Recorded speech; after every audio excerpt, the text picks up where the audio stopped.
Okay, hello everybody, and welcome to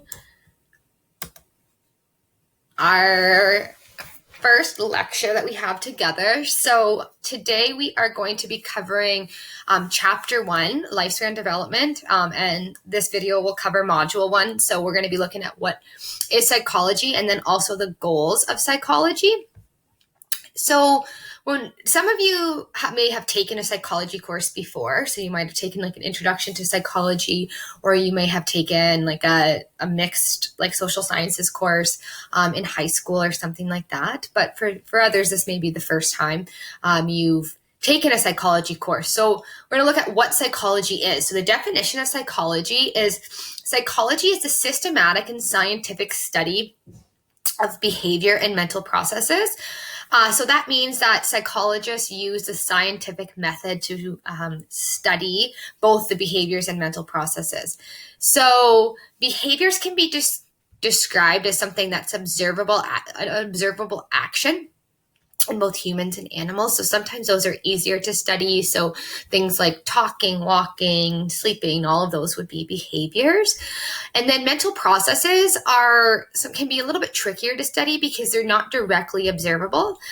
So some things that would represent mental processes might be thinking, imagining, studying, dreaming, looking at the process of memory and how we can influence memory or improve memory, things like that.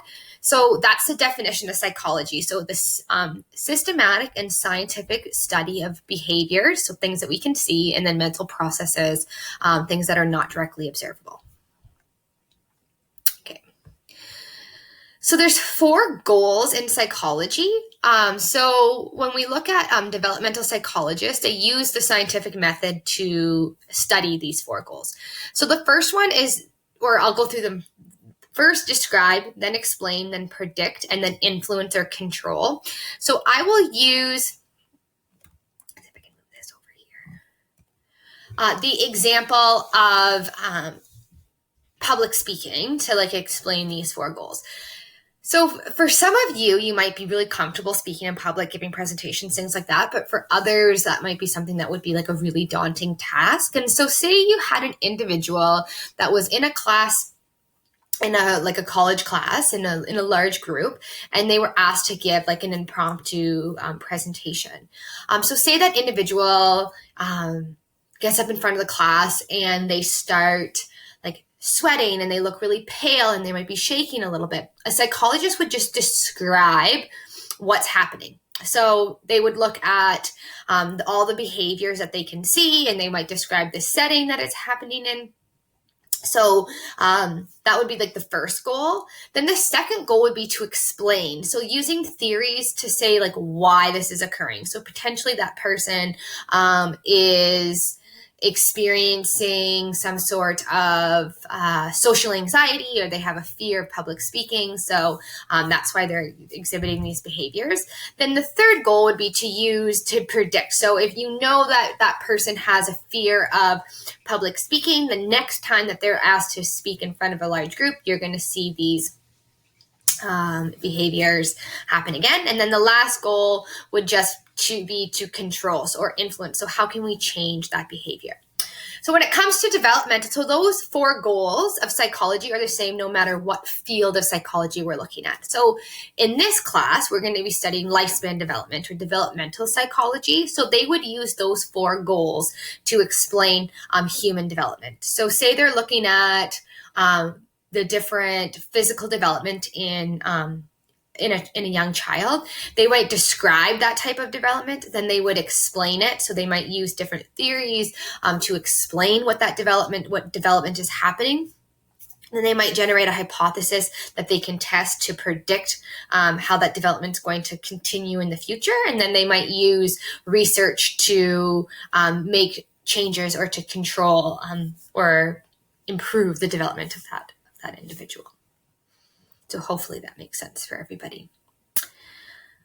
All right, so the last slide, and I'm sorry that some of this, when I'm lecturing via the LMS slides, and so some of my formatting seems to have shifted a little bit here, but hopefully when you download these PowerPoints, you don't see that. But when we look at the scientific study of human development, we use developmental psychology.